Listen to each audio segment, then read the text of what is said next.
I've just come back from that charity shop there and I've got a bag of stuff that I feel like I just have to do a video on. We've got some very interesting bits in there indeed, so I'm going to get you back home and show you what I picked up. I'm really impressed. So it's just one of those little charity shopping trips where I spent barely anything, £22 in total in fact. Let's get the old, I was including a bag, I had to pay 25p for a second-hand bag. Such is life these days. £22 in total, just a nip in. I found a brand that I'd never heard of before. Well, I thought I hadn't until I'd done some research and I realised I recognised them from a different part of their branding that they use, but I'll get to that. And it's potentially worth an absolute fortune. But it was just one of those pickups where like there was stuff that I enjoyed, stuff that I like, stuff that's easy to photo, easy to pack, and you know is going to sell well.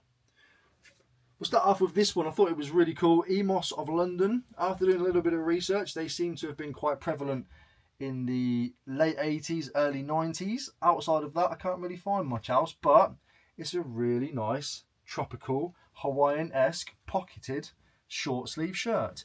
If I list it quickly, I should be able to get a sale out of it while the heat's here. Outside of that, I've got no idea. £4 paid. I think there's a £14.99 listing there. That's most of our £22 back. Cobra visor, really nice one this is, really nicely made. It was £3 I think. I didn't spot it until I walked out. Yeah, there we go. £3. It's Cobra, it's golf. Good brand, great sport, a lot of money in golf, you see. £3 paid. I think there's probably 12 to 15 out of that. So that puts us into potential profit. Say potential because it hasn't realised yet. I haven't even sold it. I'm just giving you what I think. £1.25 for this little measuring jug. Now I picked it up because it is vintage JOJ Pyrex. It's lovely, it's beautiful. Nice little light blue there. It's a half pint jug, £1.25. I think there's probably 12 quid there. You know, I don't mind picking up bits. If I walked into the charity shop and that's all that was there, I probably wouldn't pick it up. But because I've already picked up all these other bits, I've picked up most of this before I found that and another thing, I wouldn't have bothered. £1.75 into £12 to £13 after fees and postage. I don't really enjoy doing that. But you know, I like to think of how I spent on the bundle. I spent £22 on the whole lot. £22, and one of those items is going to get me back maybe 12 quid minus fees and postage. Now I don't mind that.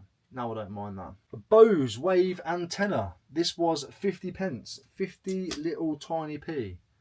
These sell easily for about 20 quid. They're from the Soundwave docks. They just help you pick up the radio. Without it, you ain't hearing the radio. Well, I suppose you could like. We used to use speaker wire into the back of the FM port, running up to a metal coat hanger. That was our aerial and our TV aerial sometimes.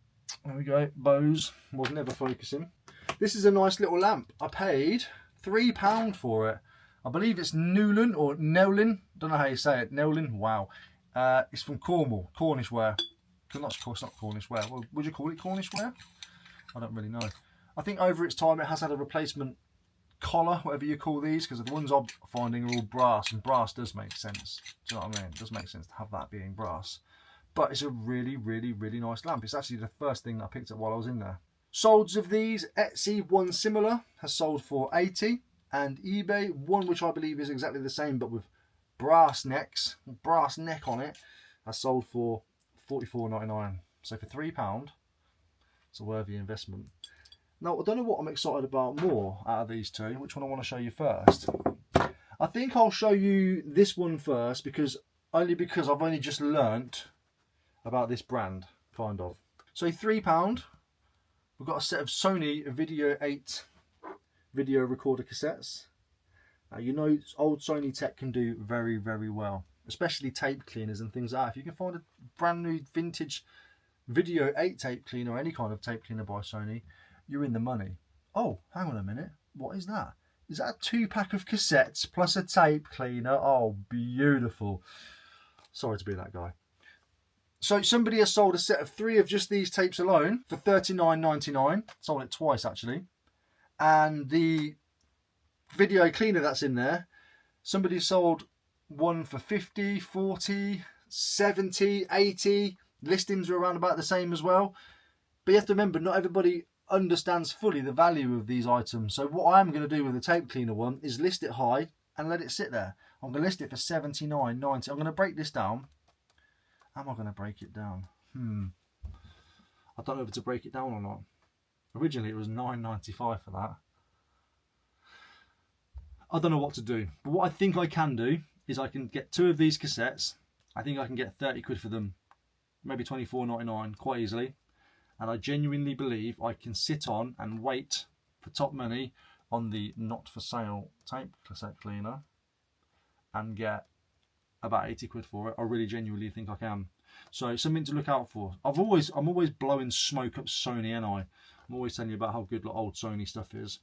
Grab it if you can. Especially if it's cheap, you can take a chance. I just knew that was going to be worth money. I just knew it. I didn't know how much. And then last but not least, I actually ended up having to get some help from the YouTube pronunciation guy. You know the one I mean. If you don't, you should do. His name is Julian Miguel. He has a pronunciation for almost anything you can think of. It's so weird. I don't know why. I'm just going for a dictionary. I don't know what he does. But the product I found was Marité François. Marité François plus François. Gibald. Gerbeau is how it's said in Marie-Francois Gibald is what I found. And it is absolutely beautiful. I've tried it on. It fits me. I'm not going to keep it though. Paid £7. Made in Italy, of course. Because that's where the best designers are. Not all the best, but there's your little inside tag. It's a travel suit jacket by Marie-Francois Gibald. I've tried it on, it fits. But it's just one of those things that you'd look at and you think, just like any other jacket. Obviously, I noticed the YKK zips. And then I had a look on the inside to see who the maker was and noticed it was made in Italy. And then SPQR City. Now, I've seen those kinds of things before on CP Company and all those things like the SPA, whatever it is. So I just thought, I'm going to have to look at that. And I give it a quick little research and went, oh my goodness. So from my research, this brand used to be very popular in the early 2000s with jean wear, t-shirts, etc. That's where I remember, when I saw the t-shirt, I found one with Gibald all the way across. I don't know how you pronounce it. And I was like, I have seen that before, but I hadn't seen the Marie-Francois whatever bit before as well. It's got like perforations and stuff, so I'm guessing so you can breathe in it. It says it's a travel suit, so there probably was trousers that came with this as well at one point, but I've just got the jacket.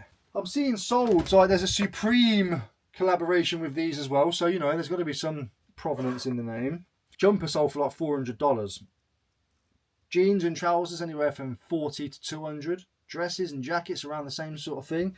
So I've got no idea where I'm going to price it or how I'm going to sell it and list it as, but I just thought, I've never heard of it before. Some of you guys might not have either. It does just look, to be fair, it looks like a Primark jacket, doesn't it? It's just like a very sort of like generic-y, Primark-y jacket. But there are telltale signs of clothing when it comes to things. You know, I saw the Made in Italy tag just there, and that's what made me then take a closer look inside, had a look at the brand, realised it was a, well, it looked like they've taken time and effort into their branding. Saw the SPQR thing. Now, I could be completely wrong there, but I am actually aligning that with the SPA stuff. I'm not saying it is that, but that's what made me look even more. And then I looked inside here and saw the international company tag on that, which has the same kind of font as the SPA stuff. And I thought, well, I'll have to get the old phone out now and do some research and have a little look. Do you know what I mean? But I don't know what the value of this one's going to be.